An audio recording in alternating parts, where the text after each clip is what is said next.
Hey, uh, another Friday the 13th thing to show. Just part 8 press kit. Nothing spectacular, though I will say I think this one's a lot better than the part 7 one that I just recently did a video on. Um,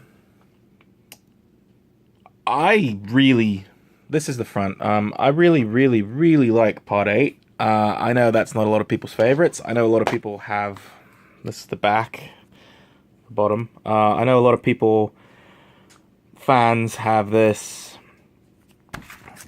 as the worst in the franchise, or at least the worst Paramount made Friday the 13th. But I have a big soft spot for Part 8.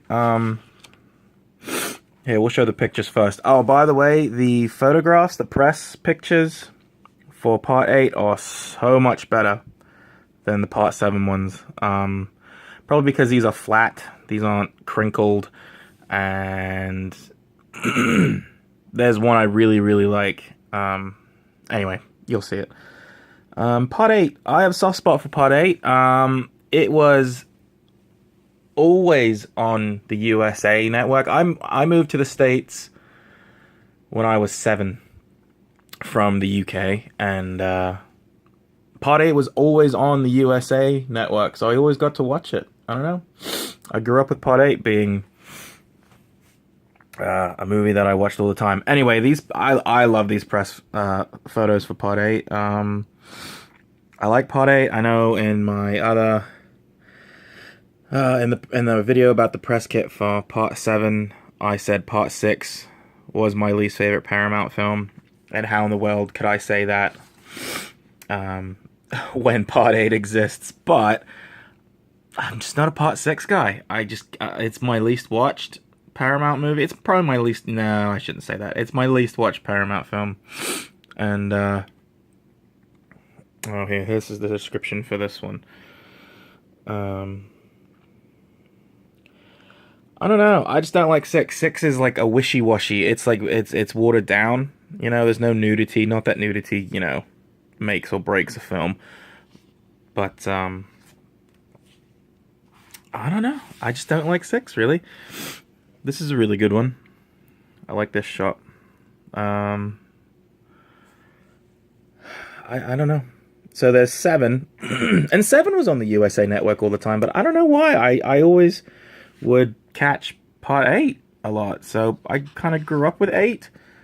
Part 3 was my very first ever exposure to the franchise. The ending, the cat and mouse chase between Chris and Jason was the first thing I had ever watched for Friday the 13th. But, like I said, Part 8 was the first ever TV, with commercials and stuff. The first ever Friday the 13th film I ever watched all the way through.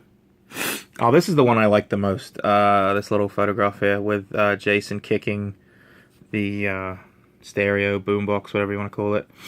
I like this angle. I've never seen this picture before. I didn't know this existed until I opened this up. I was really excited to see this version of the photograph. I think that's cool. I think this is the best part of this whole press kit, is that picture right here. I don't know, some people hate this scene where he lifts his mask up and shows the punk's face. This is a really good shot from the film. And this is the last one. This is a good shot too. See, I think these pictures are a lot better than the Part 7 ones. Better quality. Just, I don't know, crisper looking. But these are in much better condition than the other ones. And here we have the boring press book. I will say this is a little bit cooler because it's in red ink. But it's the same, same spiel. Oh, sorry. As the other ones, just basic information about the actors and the film. I'll pan over it just in case, anyone out there decides that they want to read this. I think it's cool with the red ink, though. I'll be honest. I don't know if it's more expensive to print in red or black. I was kind of under the impression that Paramount was done. I mean, they were obviously done with the franchise by Part 8, but I was under the impression that they stopped caring with Part 8 completely, even by the time maybe a press kit was made. So I was kind of surprised that I saw red ink. I don't know. Is for anyone who would know, I don't. I'm just a geeky guy with a Friday the 13th obsession, showing stuff on YouTube. I don't expect this channel to blow up or anything, but if anyone ever stumbles across this video, is red ink less expensive to print than black? I'm not sure. Because I really think Paramount just stopped giving a damn about Friday the 13th. I know Part 8 has a really rough reputation. Oh, it should be Jason Takes a Cruise, or it should be Jason Takes Vancouver, and, you know, I've heard all that stuff before, but everyone has. But there's really no one to blame for the lack of quality other than like the higher ups in Paramount. You know, the director had visions and they kind of stifled that, and they continuously cut the budget.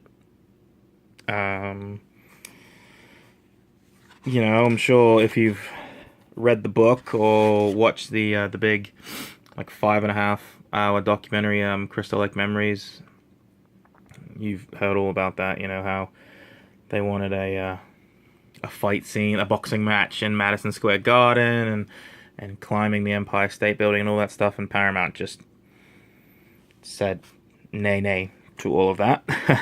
So I think they were done. I think they were done with the franchise by this point. I don't blame them. I mean, 8 movies. They were kind of a bit embarrassed of the franchise.